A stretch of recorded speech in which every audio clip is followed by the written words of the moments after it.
Perfecto. Abogado, vamos con este otro tema que quiero que usted me aclare, porque a lo mejor yo estoy entendiendo mal o a lo mejor, no sé, quiero que usted me explique y seguro Alain Pérez lo va a agradecer. ¿Qué va a pasar con el que tiene I-220B por faltar a la corte? ¿Se podrá reabrir el caso con la nueva ley? No hay ninguna nueva ley. Vamos a comenzar por ahí. Lo que hay es una decisión de la Suprema Corte de Justicia en referencia a las prioridades de deportación. Ahora bien, usted faltó a la corte. Lo primero que hay que preguntar es por qué usted faltó a la corte. Usted faltó a la corte porque estaba preso, porque estaba enfermo, porque tuvo un accidente, pero eso de que se me pasó, se me olvidó, me perdí en la calle, dirección, eso no es una excusa válida. Cuando una persona le da una orden de deportación en ausencia, existen dos maneras de tú reabrir tu caso. Número uno, usted no recibió la notificación. Punto. No me mandaron a mí la noticia de mi juicio. Yo no sabía cuándo era. Entonces, y todavía tenemos que ir a pelear a la corte de que así fue, de que tenían la dirección equivocada y quién fue que se equivocó, porque si fuiste tú que diste la dirección mal, entonces el problema es tuyo también. Claro. ¿Me entiendes? Y número dos, si estaba detenido o también si estaba enfermo en un hospital con un tubo puesto, es algo extremo básicamente. También existe la posibilidad de que el gobierno quiera reabrir tu caso, pero eso es mucho más difícil, lo que se llama un joint motion to reopen, cuando las dos partes, el gobierno y el aplicante, en este caso el extranjero, tratan de reabrir el caso, pero es muy difícil. Yo quiero que usted me hable de esta decisión de la Corte Suprema, porque a mi entender, muchos se han pensado que significa que no va a haber deportaciones. No. Yo quiero que usted aclare este punto, porque que la Corte Suprema le diga a Biden, tienes vía libre para adoptar cuáles son las prioridades de deportación de tu administración, no significa que no van a existir deportaciones. Y por ejemplo, todo aquel que entró a partir de una fecha que aparece en el documento debe, y tiene un I-220B, debe preocuparse y temer la deportación. Así mismo es, así mismo es. Vamos a dejarlo bien claro. El hecho de que la Suprema Corte, ¿me escuchas? Sí, te escucho. El hecho de que la Suprema Corte de Justicia haya fallado a favor del gobierno en cuanto a las prioridades de deportación no significa que no van a haber deportaciones. Es más, yo hice una publicación donde yo decía que la Suprema Corte revivía las prioridades de deportación. ¿Qué significa esto? Prácticamente, cuando decimos prioridad de deportación, el gobierno tiene la autoridad de decidir a quién deporta y a quién no deporta basado en prioridades. ¿Cuáles eran las prioridades? En ese memorándum de septiembre del 2021 que el secretario de Seguridad Nacional, Alejandro Mayorkas, firmó y publicó, era, número uno, personas que representaran un peligro a la seguridad nacional, personas que representaran un peligro a la seguridad pública y personas que acababan de llegar después de noviembre del 2020, los recién llegados.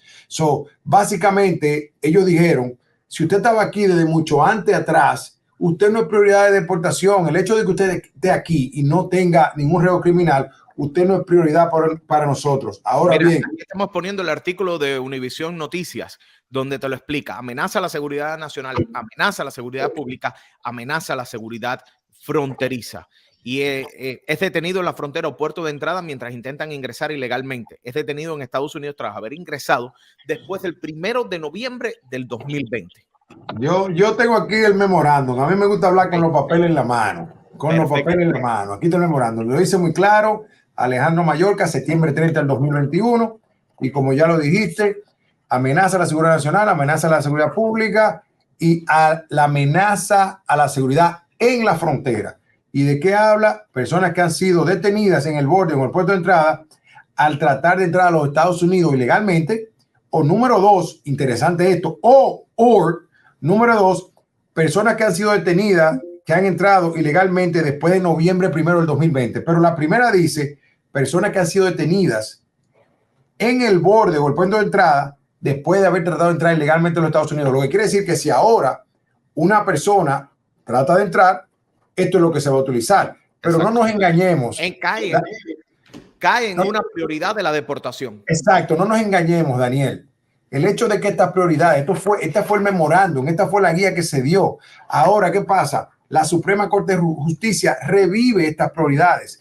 Lo que tenemos que esperar ahora es cómo el gobierno va ahora a interpretar, basado en la decisión de la Suprema, si va a utilizar este mismo memorándum, porque lo revivió, básicamente revivió este memorándum.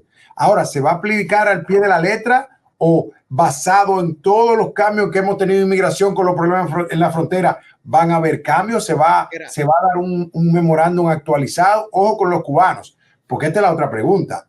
Pero espérate, si este memorándum dice noviembre 1 del 2020, entonces si yo llegué en el 2018 y tengo una I-220B con orden final de deportación, a mí yo no soy prioridad, no me van a deportar. El caso de Cuba es aparte, porque hay un acuerdo y sabemos que del 2017 en adelante, cuando se terminó la política de pie seco, pie mojado, es que comenzamos a ver estas deportaciones. No podemos creer que esto ya automáticamente te va a cubrir. ¿Cuál es el consejo? Busca asesoría legal antes de que le pase el problema. Y volviendo al tema de las deportaciones, abogado, persona que tiene un parol vencido, persona que tiene un I-220A, persona que perdió su caso de asilo y apeló y está en ese proceso de apelación. Nadie va a ser deportado de Estados Unidos si no tienes una orden final de deportación. Definitivamente. Vamos a poner una persona que tiene un parol vencido. Es una persona que todavía está esperando por un proceso en corte, porque esta persona fue procesada y liberada a esperar que lo manden a corte por la manera que entró de manera ilegal. Si el parol se venció, ¿qué pasa? Cuando tu parol se vence, tú vuelves a tener el estatus que tú tenías antes del parol, que es un estatus ilegal porque cruzaste ilegal. Pero hasta que a ti no te llegue tu fecha de corte, tú estás en los Estados Unidos esperando que ellos te pongan un proceso. Si se da el caso, que pasa mucho, de que te llegue el año y el día, en el caso de los cubanos, entonces puedes aplicar a la residencia. Perfecto. Por eso me gusta que usted hable las cosas claras como son, porque hay muchos que se confunden y piensan, no, ya con esta con este visto bueno de la corte no va a haber las deportaciones. Las deportaciones van a continuar. Punto. Más que claro que el subsecretario te dijo a ti básicamente que ellos estaban hablando de las personas que estaban en el borde, que ya tenían orden final de deportación. Sí, las deportaciones van a seguir. Eso es algo, es una realidad. Dice aquí Manuel, ¿qué se sabe sobre el I-220A? Lo de los 60 días, ¿es real, abogado? Excelente, ¿Tú eres excelente. el culpable de eso? ¿Tú eres el excelente. culpable de eso? Yo soy el culpable porque, vuelvo y te repito, el otro día me llamaron y me llamó uno de los abogados que está llevando la demanda, que traté de conseguir que nos diera una entrevista, pero se complicó porque estaba en Orlando también, con referencia a los 60 días, que yo salí en un video diciendo que ya en 60 días era seguro que daban una decisión. Yo dije que existía la posibilidad, Daniel, que fuera en 60 días. ¿Y a qué me refería yo? Cuando nosotros tuvimos la cita o tuvimos la reunión con la jueza principal de aquí de Miami, ella dijo que ya próximamente, en un futuro no muy lejano, ya íbamos a tener la decisión del I-220A. Entonces uno puede automáticamente calcular próximamente, más los jueces están poniendo, en un futuro vamos a tener ya la decisión, en un futuro cercano vamos a tener la decisión de la jueza. A la gente se le dice próximamente. ¿A qué te refieres los 60 días? Puede ser antes o puede ser después. Lo hemos dicho muchísimas veces, pero la gente se grabó automáticamente 60 días. 60 días lo tenemos. Ya de la fecha del día que yo salí en el video, ya estamos clausurados. Pero eso lo dijiste tú. Dice aquí Yasmani, ¿qué candela se ha buscado? Pero espérate, es que yo acepto toda responsabilidad. Usted dijo que ya sería pronto. Exacto, pronto, y yo calculé, este fue el pronóstico mío, eso no fue porque me llamó otra persona, que cuál era la fuente mía del Departamento de Justicia que me había dicho, óyete esto, que me había dicho que eran 60, digo yo, que a mí nadie me ha dicho eso. Nosotros tuvimos una reunión y solo se habló que en un futuro muy cercano, que ya estaban a punto de decidir.